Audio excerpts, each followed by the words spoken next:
This is Eddie Hearn, Matchroom Boxing. You're watching Sporting Icons. You don't need to be anywhere else. Now, I was curious on something and I'd like your feedback on it. Now, for me, I haven't made up my mind, but some things have been kind of like running through my mind about the fact that Joshua, he hasn't even stepped foot on US soil yet for the first press conference for him versus Big Baby Jarrell Miller on June the 1st at Madison Square Garden in New York. And already it's showing his star power on stateside, okay?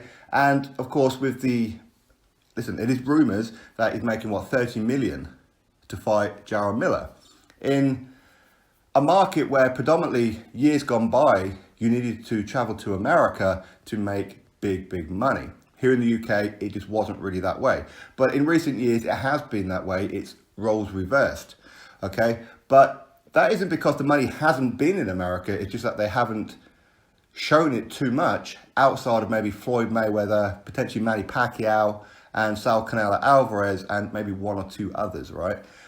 So boxing hasn't really been a huge thing over there. But of course, Americans love boxing, but they need something to get behind them. And they don't warm to any of their current heavyweights over there at the minute too much.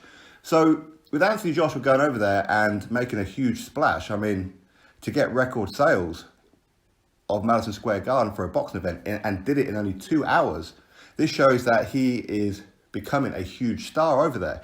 Now, in years gone by, Lennox Lewis, of course, he was having some fights here in the UK, but ultimately took all the big fights in America, with the exception of Frank Bruno.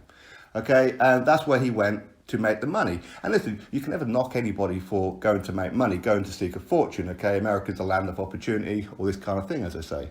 So, with Anthony Joshua making a potential 30 million to fight Big Baby Jarrell Miller, when here in the UK, he's averaging 20 million. So if you weigh it up, America is where he really going to make the huge money, right? Listen, 20 million is crazy money anyway, right? But in comparison to making 30 million against Jarrell Miller, that is massive money. That is crazy money for a small arena as well. Madison Square Garden, not exactly a huge arena, just under 21,000. Okay, so as I said, America's always had the money. They've never really invested it or spread it out in recent years because there hasn't been anybody, there hasn't been any kind of breakout star, with the exception of maybe Floyd Mayweather, Canelo, Manny Pacquiao, potentially a Triple G. But the money's always been there.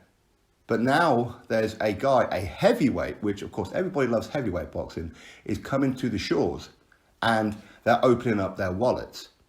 So if you're Anthony Joshua, and of course in years gone by, he's always said that,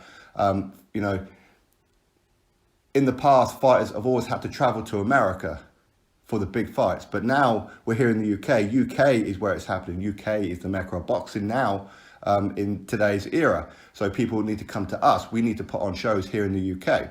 So I get that he's always said that. But did it really occur to him that he would be a big name in America? That Americans really want to see Anthony Joshua. Finally, a heavyweight that they can get behind. Okay? So, I mean, listen, if he'd have fought Miller at Wembley on April 13th, he'd have probably got about 20 million. But if he's getting 30 million to fight him in New York, that's huge. So let's just presume that he gets past Big Baby Jarrell Miller. Nothing is guaranteed. Of course it's not, it's boxing. But he's certainly the favourite. But if he gets past Big Baby Jarrell Miller and he can't secure maybe the winner of Wilder Fury or whatever, he may look to mandatory, which could be Kubrat Pulev, as in bring the mandatory forward a bit. He could maybe look at Adam Kalnaki, which is Big Baby Jarrell Miller's best friend as well. So there's quite a few heavyweights that he could fight. He could fight them here in the UK and make, 20 million?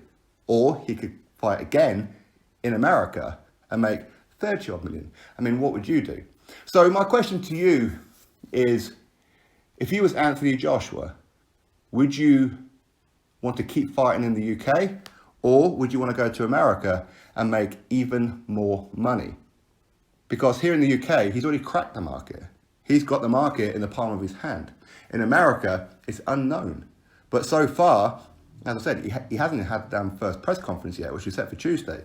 But already he's showing star power. Americans are looking at him going, this is the kind of guy we want to get behind. We don't care the fact that he's not American, but this is the kind of guy that we want. He's taken on all comers. He's doing what he can. He's got 22 fights, and he's a unified heavyweight champion.